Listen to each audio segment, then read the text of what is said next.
Is Congress actually acting any different today than they have in the past? Congressional decorum is an oxymoron. I feel like starting a GoFundMe page to buy Jim Jordan a damn sport coat.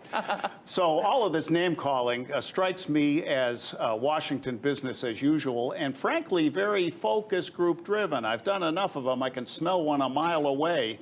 And I think there's a lot of pandering going on to the folks back home. But 3.5 trillion is a lot of do-re-mi. It's 12 zeros. Senator Sinema, like Senator Manchin, comes from a not entirely blue state. There are more independents than Democrats or Republicans in Arizona. So they have some leverage. This is horse trading 101. And she's doing it very, very well. You know, Steve, one of my former bosses, wise man, actually used to tell me, we don't want Congress to get along. That is their job. When they get along, the people get in trouble. So is that still true today? Would it be better to have them a little bit more peace, or is this contention actually benefiting the American people? You know, I think it's time for everybody up there to have a little bit of a timeout. I can't imagine any of us parents not bringing out the paddles, even if it's not woke to paddle your kids anymore. There's some serious paddling that needs to go on.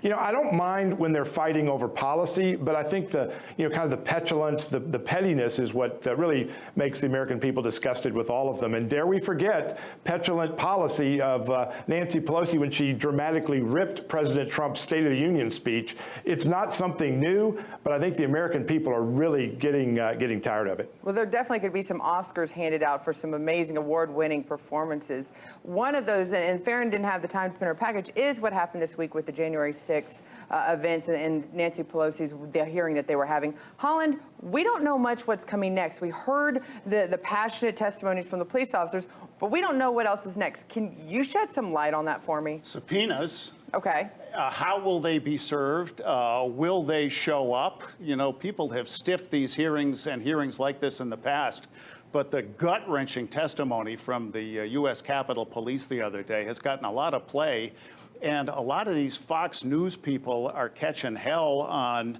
Twitter and elsewhere in social media for mocking their testimony. So I think this story's closer to the beginning than the end. It's a fine line. But, Steve, isn't that something that possibly the Republicans might welcome? Please subpoena us, considering the majority of the people they would subpoena are the ones that they're going to have to be testifying. So, in the end, they get the microphone just a different way.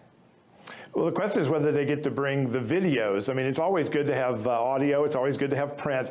But people remember what they see. And I think it's long past time for us to see the 14,000 hours or so of the video. Where are the body cameras that these police officers and Capitol Police were wearing that would prove some of their testimony, all of which right now is just what they're saying, but we're not seeing. And I think the American people are smart enough at this point to say, I want to see it before I believe it. And maybe if the Republicans that are called to testify can bring some audio and some video, maybe we would get closer to the truth in this testimony. Well, before I let you go, we only have about 2 minutes left. I'm going to get both your opinions on this. But, Steve, I want to start off with you. There's this anti-China bill, anti-China communism bill that's being brought up by the Republicans. They don't think that it's going to actually work. You can go down the list and see on this graphic exactly what is in the bill, some of the highlights of it. But it's basically what Trump tried to put together and wasn't able to pass. So first of all, I have to ask, is this kind of just like when we had the chance to pass it, we didn't? So we're just going to make sure that we put this out there so maybe we'll get a check mark that we tried to fight China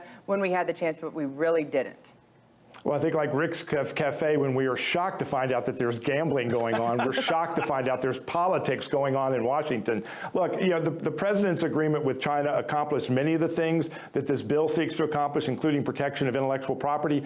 But just like the Democrats wouldn't pass an infrastructure bill when Trump was in because they didn't want to give him a win, you've now got political showmanship. And this is to show that the Democrats may talk tough on China in the Senate, maybe passing a bill that doesn't actually do anything. And again, I don't mind policy disputes when you're showing the distinctions, and hopefully this bill will help do that. Holland, I want your comment on this bill. Is this just another political rhetoric from the Republicans, even though the Democrats right now are saying they also are going to be hard with China? The negotiations are going on right now. This is a clinic in Washington speak because we're talking about talking.